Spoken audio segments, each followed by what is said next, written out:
अस्सलामु अलैकुम viewers. All India Muslim personal law board की जानिब से इंटेलेक्चुअल्स के अवेयरनेस के लिए लिटरेचर डिस्ट्रीब्यूट किया जा रहा है। सारे हिंदुस्तान में सेमिनार्स, वर्कशॉप्स कंडक्ट किए जा रहे हैं, बुक्स पब्लिश किए जा रहे हैं और उनका फ्री डिस्ट्रीब्यूशन का काम भी हो रहा है। इसी अवेयरनेस कैंपेन के सिलसिले में पर्सनल लॉ बोर्ड ने कुछ वीडियोस तैयार करने का इरादा किया है और जो इस्लामिक लॉ सीरीज के नाम से जो वीडियोस तैयार होकर सामने हैं, ये पर्सनल लॉ बोर्ड की उसी कोशिश का एक हिस्सा है। इस्लामिक लॉ सीरीज के नाम से खास तौर पर वो इस्लामी क़वानीन को फोकस किया जा रहा है जो इंडियन कॉन्स्टिट्यूशन के तहत इंडिया में अप्लीकेबल हैं, एग्जीक्यूटिबल हैं। कुछ अमेंडमेंट्स हुए हैं जिनका जिक्र हम आखिरी के एपिसोड्स में करेंगे इंशाल्लाह। ये सबसे पहला एपिसोड है the Islamic law of inheritance पे और इसमें हम कुछ फंडामेंटल्स देखेंगे इस लॉ के सिलसिले में। उर्दू में इसको इस्लामी कानून मीरास कहते हैं। सब टॉपिक्स जो कवर हुए हैं इस वीडियो में इस तरह से हैं। सबसे पहले इंट्रोडक्शन, उसके बाद duties while distributing the estate, यानी मरहूम की जायदाद की तकसीम से पहले अतराफ वालों पर क्या जिम्मेदारियां लागू होते हैं, मुख्तसरन हम देखेंगे। उसके बाद विरासत से रोकने वाले अहम असबाब, यानी reasons for stopping hairs from inheritance, यानी ऐसे कौन से असबाब है जो वारिस को विरासत से महरूम कर देते हैं। कुछ बुनियादी वजूहात देखेंगे हम, उसके बाद कुछ मजीद वजूहात देखेंगे। उसके बाद देखेंगे कंडीशंस नेसेसरी फॉर सक्सेशन, यानी कोई फर्द का इंतकाल होता है तो तकसीम ऐसे ही नहीं शुरू होती है बल्कि कुछ शराइत पूरे करने होते हैं। उसके घर वालों को, उसके रिश्तेदारों को, उसके वारिसों को, वो मुख्तसरन सा देखते हुए हम आखिर में कॉजेस ऑफ सक्सेशन पर रोशनी डालेंगे, यानी कोई बंदा किसी का वारिस बनता है तो उसके पीछे क्या असबाब होते हैं। सबसे पहले देखते हैं तारुफ। इस्लाम की तालीमात में एक अहम तालीम है कि अमीर और गरीब का फर्क मिट जाए, कमजोर और ताकतवर के बीच गैप ना रहे। वैसे तो इस्लामी कानून के कई ब्रांचेस हैं, लेकिन लॉ ऑफ इनहेरिटेंस को बहुत ज्यादा अहमियत हमारे नबी मोहम्मद सल्लल्लाहु अलैहि वसल्लम ने दी है। इस्लामिक लॉ ऑफ इनहेरिटेंस की जो नॉलेज है उसको बहुत ज्यादा अहमियत इस्लामी तालीमात में दी गई है और इस इल्म का हासिल करना और इस कानून को लागू करना मुस्लिम कम्युनिटी के लिए बहुत ज्यादा अहम करार दिया गया है। इस्लाम बहुत ही तफसीली बहस करता है कानून मीरास पर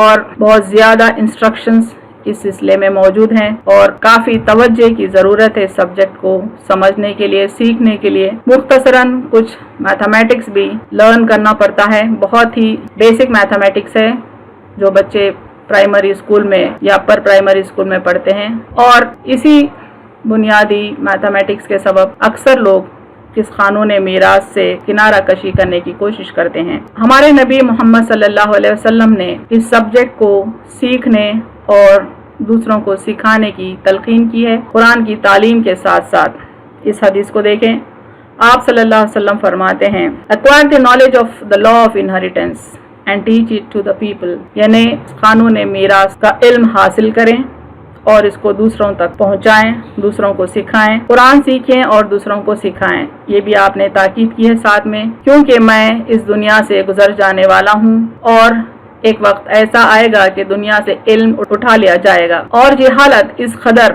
बढ़ जाएगी कि दो लोग विरासत के सिलसिले में आपस में झगड़ा करेंगे लेकिन उनके झगड़े को हल करने वाला न पाएंगे, यानी कि इल्म उठा लिया जाएगा। और एक हदीस में ये भी है कि इल्म का उठाया जाना इल्म मीरास से शुरू होगा। इसीलिए हमारे नबी सल्लल्लाहु अलैहि वसल्लम ने ख़ास तौर पर ताकीद की कि इल्म मीरास हासिल करें और इसको दूसरों तक पहुंचाएं। इस्लाम ही एक वाहिद मजहब है जिसमें ख़वातीन का भी हिस्सा मीरास में रखा गया है, न सिर्फ के मर्द आदमियों का। इस आयत को देखें, लिरिजाल नसीबु मिम्मा तरकल वालिदानी वल अक़रबूना वलिन्निसाई नसीबु मिम्मा तरकल वालिदानी वल अक़रबूना मिम्मा क़ल्ला मिन्हु औ कसुर नसीबम मफरूज़ा। मर्दों का इस माल में हिस्सा है जो माँ बाप और रिश्तेदारों ने छोड़ा हो और औरतों का भी इस माल में हिस्सा है जो माँ बाप और रिश्तेदारों ने छोड़ा हो, थोड़ा हो या बहुत, ये हिस्सा मुकर्रर है। यहाँ पर कुरान में साफ अल्फाज में ये कहा गया कि मीरास के माल में सिर्फ आदमियों का ही हक नहीं होता बल्कि मीरास के माल में औरतों का भी हक होता है, चाहे वो माल थोड़ा हो या बहुत।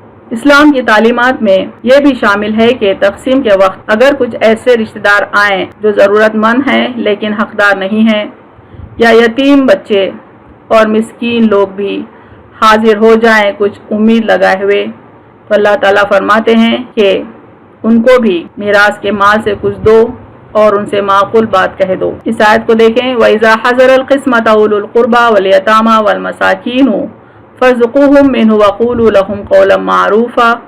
اور جب تقسیم کے وقت رشتہ دار اور یتیم اور مسکین آئیں تو اس مال میں سے کچھ انہیں بھی دے دو اور ان کو معقول بات کہہ دو، یعنی ان کو جھڑکی دینے کا حق یا اجازت کسی حال نہیں ہے۔ وراثت کے کچھ حقوق ہوتے ہیں، یعنی وراثت کی تقسیم سے پہلے چند باتیں ایسی ہیں جن پر ہم کو عمل کرنا ضروری ہے۔ یہ ڈیوٹیز ہیں، ذمہ داریاں ہیں جو مرحوم کے رشتہ داروں کو پورے کرنی چاہیے۔ دیکھیں، duties while distributing the state, یعنی میراث کی تقسیم سے پہلے کیا ذمہ داریاں ہیں جو ادا کرنے ہیں۔ سب سے پہلے ہے فنرل اینڈ بریل، یعنی میت کا جنازہ اٹھائیں اور اس کی تدفین کی ذمہ داری لیں، یہ پرائم ریسپانسبلٹی ہے۔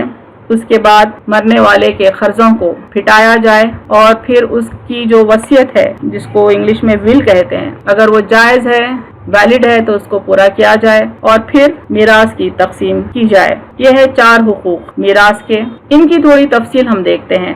سب سے پہلے جیسا میں نے بتایا فنرل اینڈ بریل، یعنی اخراجات ان کے کون اٹھائے گا، کفن دفن کے اخراجات کون اٹھائے گا، کس کی ذمہ داری ہے۔ سب سے اول ذمہ داری ہے یہ مرحوم کے رشتہ داروں کی کہ اس کا کفن دفن کا انتظام کیا جائے، اور قریبی رشتہ داروں پر یہ فرض لاگو ہوتا ہے اگر وہ ویل آف ہوں، کافی پیسہ دھن دولت رکھتے ہوں۔ لیکن اگر قریبی رشتہ دار خود مسکین ہوں، مرحوم نے جو اثاثہ چھوڑا ہے اس میں سے کفن دفن کا خرچہ لیا جا سکتا ہے۔ دوسری ذمہ داری پیمنٹ آف ڈیٹ، یعنی قرضوں کو ادا کیا جائے۔ کفن دفن ہونے کے بعد یہ دیکھیں گے کہ مرحوم نے کیا کچھ قرضے چھوڑے ہیں۔ قرضے 2 قسم کے ہوتے ہیں۔ پہلا ہے ڈیٹس ٹورڈز گاڈ، یعنی وہ قرضہ جو اللہ کو دینا ہے، مثال کے طور پر زکوٰۃ، یا مرحوم نے کوئی نظر مانی تھی جس کو پورا کرنا ہے، یا کوئی کفارہ ہے جس کو پورا کرنا ہے۔ ان باتوں کا تعلق خدا سے ہے، اللہ سے ہے۔ اور جو دوسرے قرضے ہیں وہ ہے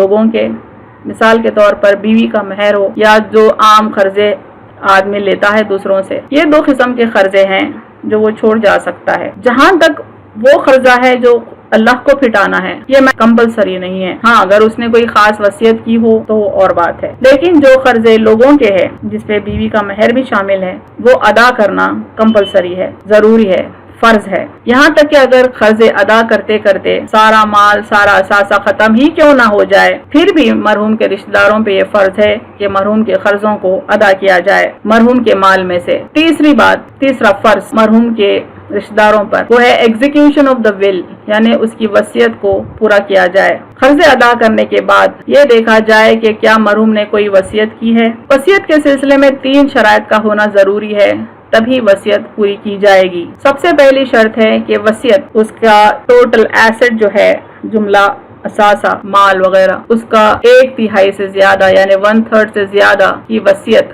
یعنی ول اس نے نہ کی ہو۔ دوسری شرط ہے کہ وصیت اس نے جو کی ہو وہ کسی وارث کے حق میں نہ ہو۔ کمپلسری ہے یہ بات کہ غیر وارث کے ہی حق میں وصیت کی جا سکتی ہے۔ اور جو تیسری شرط ہے ول کو ویلڈ ہونے کے لیے، وہ ہے the will should not be for any illegal task، یعنی وصیت کوئی ناجائز کام کے لیے نہ ہو۔ یہ 3 شرائط اگر وصیت پوری کرتی ہے تو وصیت پر عمل کرنا وارثین کے لیے ضروری ہے۔ 4th پوائنٹ دیکھیں کہ قرضے ادا کرنے کے بعد ہی وصیت کو پورا کیا جائے اور اس کے بعد میراث کی تقسیم کی جائے۔ وراثت سے روکنے والے اسباب، یعنی کچھ ایسے بھی ریزنز ہوتے ہیں جو وارثوں کو وراثت سے محروم کر دیتے ہیں۔ ان اسباب پر ہم یہاں روشنی ڈالیں گے۔ کچھ اہم ترین ریزنز ہیں جس سے وارث وراثت سے محروم ہو جاتا ہے۔ پہلا ریزن ہے سلیوری یعنی غلامی۔ اب تو اس کا دور نہیں ہے تو ہم زیادہ روشنی نہیں ڈالیں گے، مختصراً سا بتائیں گے۔ اور دوسری وجہ ہے مرڈر یعنی قتل جو جان بوجھ کر کیا جاتا ہے۔ تیسری وجہ ہے ڈفرینس آف دا ریلیجن، یعنی مثال کے طور پر مرحوم کا مذہب کچھ اور ہو اور اس کی بیوی کا مذہب یا اس کی اولاد کا مذہب کچھ اور ہو تو وہ وارث نہیں ہوتے۔ چوتھا ریزن ہے ڈفرینس آف دی ڈومیسائل، یعنی 2 افراد ایسے ہوں جو مختلف ممالک سے تعلق رکھتے ہوں تو ان کے سلسلے میں بھی یہ قانون روشنی ڈالتا ہے۔ سب سے پہلے سلیوری، سلیو نہ کسی کا وارث ہوتا ہے نہ ہی اس کا کوئی وارث کا رشتہ دار ہوتا ہے، چونکہ وہ بذات خود اپنے مالک کی ملکیت میں ہوتا ہے۔ لہٰذا سلیو جو بھی ارن کرتا ہے، اس کے جو بھی ایسٹس ہیں، دراصل اس کے مالک یعنی ماسٹر کے एसेट्स समझे जाते हैं। अब देखते हैं दूसरा रीजन जो विरासत से महरूम कर देता है किसी वारिस को, वो है किसी का मर्डर, किसी का कत्ल। हमारे नबी मोहम्मद सल्लल्लाहु अलैहि वसल्लम ने फरमाया, a woman inherits from the blood money and wealth of her husband and he inherits from her blood money and wealth so long as one of them did not kill the other. यानी बीवी को अपने शौहर के असासे पर हक मीरास होता है, यहाँ तक कि अगर उसको किसी ने कत्ल किया तो उसके खून बहा में भी हक रखती है। इसी तरह से शौहर बीवी के माल में हक मीरास रखता है, और अगर बीवी का कत्ल किसी ने किया है तो उसके ब्लड मनी में यानी खून बहा में भी शौहर हक रखता है। If one of them kill the other deliberately then he or she inherits nothing from the blood money or wealth. यानी मियाँ बीवी में से कोई भी अगर किसी को जानबूझकर कत्ल करता है तो ना वो हक मीरास रखता है और न ही खून बहा में हक रखता है। अगर वो दोनों में से कोई एक ने किसी दूसरे का कत्ल गलती से कर दिया है यानी अनजाने में, तब हक मीरास तो रखता है लेकिन खून बहा में कोई हक नहीं रखता। तीसरी वजह जो मीरास से महरूम करती है वो है डिफरेंस ऑफ द रिलीजन, यानी दो मुख्तलिफ मज़ाहब के लोग एक दूसरे की मीरास पर हक नहीं रखते। देखिए हदीस, हमारे नबी मोहम्मद सल्लल्लाहु अलैहि वसल्लम ने फरमाया, कोई मुसलमान किसी काफिर का वारिस नहीं होता और कोई काफिर किसी मुसलमान का वारिस नहीं होता। इसी बात को यहाँ पर मजीद तफसील से बताया गया है कि अगर कोई मुसलमान अपना मजहब छोड़कर दूसरे मजहब में दाखिल होता है तो अपोस्टेट कहलाता है, मुर्तिद कहलाता है, और अपना जो हक है विरासत पर वो खो देता है। इसी तरह से कोई नॉन मुस्लिम इस्लाम में दाखिल होता है तो वो अपने रिश्तेदारों की मीरास पर हक खो देता है। हाँ, अगर कोई मुसलमान नॉन मुस्लिम होता है अपने रिश्तेदार की मौत के बाद, तब वो हक मीरास रखता है क्योंकि उसकी जिंदगी तक वो मुसलमान ही था। इस तरह से अगर कोई मुसलमान आदमी कोई ईसाई या यहूदी औरत से निकाह करता है तो वो हक मीरास नहीं रखती चूंकि वो मुसलमान नहीं है। लेकिन ऐसी सिचुएशन में शौहर वसीयत के जरिए से अपनी ईसाई या यहूदी बीवी को 1/3 तक अपने एसेट्स में से उसको दे सकता है बिल के नाम पर। चौथी वजह डिफरेंस ऑफ द डोमिसाइल। अगर दो मुमालिक में आपस में दोस्ताना ताल्लुकात ना हो, कोई प्रॉपर कम्युनिकेशन ना हो, कोई अलायंस ना हो और दो मुसलमान रिश्तेदार यानी एक दूसरे के जो वारिस हो सकते हैं, अगर इन दो मुमालिक में मौजूद हों तो उनको एक दूसरे की विरासत पर हक रखना मुश्किल बल्कि नामुमकिन हो जाता है। लेकिन अगर दो मुसलमान ऐसे दो मुमालिक में रहते हैं फिर भी कानून मीरास के तहत वो एक दूसरे की मीरास पर हक रखते हैं। और कुछ मजीद असबाब देखते हैं हम जो विरासत से महरूम कर सकते हैं। यहाँ देखें कुछ ऐसे रिश्ते भी होते हैं, ऐसे रिलेशंस होते हैं जिसके सबब कोई मीरास का हक नहीं रखता। मिसाल के तौर पर सौतेली बेटी या सौतेला बेटा अपने सौतेले बाप या सौतेली माँ की मीरास में हक नहीं रखता। इसी तरह से सौतेले माँ बाप अपनी सौतेली औलाद की मीरास में हक नहीं रखते। तीसरी बात, हस्बैंड अपने इन लॉज की मीरास पर हक नहीं रखता और वाइफ भी अपने इन लॉज की मीरास पर हक नहीं रखती और न ही इन लॉज हस्बैंड की या वाइफ की मीरास पर हक रखते हैं। और किसी ने किसी बच्चे को या बच्ची को अडॉप्ट किया है यानी अडॉप्टेड सन या डॉटर जो हैं वो कभी अडॉप्टिव पेरेंट्स के वारिस नहीं होते। ये बात पर तवज्जो दें, अक्सर लोग किसी गैर को अपना लेते हैं और उसको अपना वारिस बना देते हैं, ये इस्लाम में जायज नहीं है। इसी तरह से अडॉप्टिव पेरेंट्स भी अपने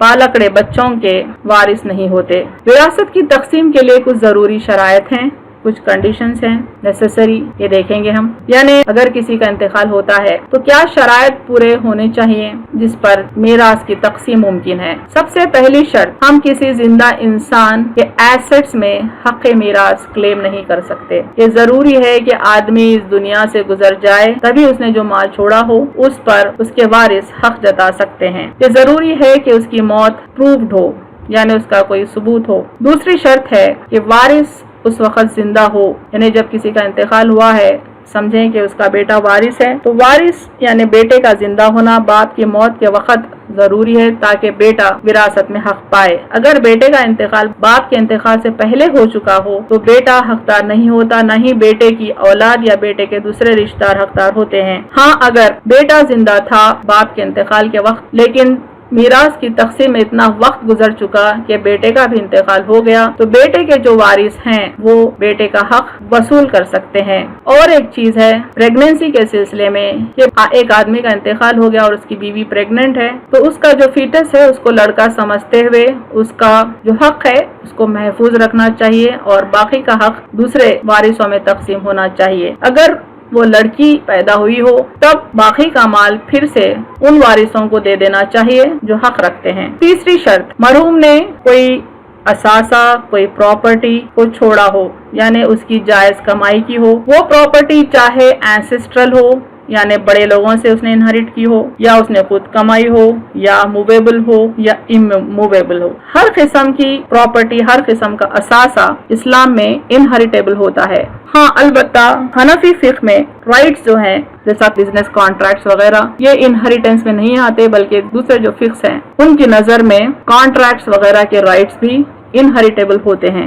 اب دیکھتے ہیں وارث بننے کے بنیادی اسباب، یعنی اگر ہم کسی کے وارث ہیں تو 3 اسباب میں سے کوئی نہ کوئی سبب ضرور ہوتا ہے یا ہونا چاہیے۔ مثال کے طور پر یہاں دیکھیں، مرحوم سے ہمارا تعلق 3 میں سے کوئی ایک قسم کا ضرور ہونا چاہیے، تبھی ہم اس کے وارث کہلائیں گے۔ پہلا ہے میرٹل کانٹریکٹ، یعنی اس سے نکاح ہوا ہو یا ہمارا کوئی خونی رشتہ اس سے ہو، یعنی بلڈ ریلیشن شپ ہم اس سے رکھتے ہوں۔ تیسرا ہے فکشس ریلیشن شپ، ہم اس کو آگے تفصیل سے بتائیں گے۔ اب فوکس کرتے ہیں میرٹل کانٹریکٹ، یعنی شوہر بیوی کا وارث ہوتا ہے اور بیوی شوہر کی وارث ہوتی ہے۔ شرط یہ ہے کہ ان کی میرج ایک ویلڈ میرج ہو۔ ویلڈ میرج سے مراد یہ ہے مثال کے طور پر کہ کوئی مسلمان کوئی مشرک سے نکاح نہیں کر سکتا، اگر اس نے کیا ہو تو اسلام میں وہ میرج ویلڈ نہیں ہے۔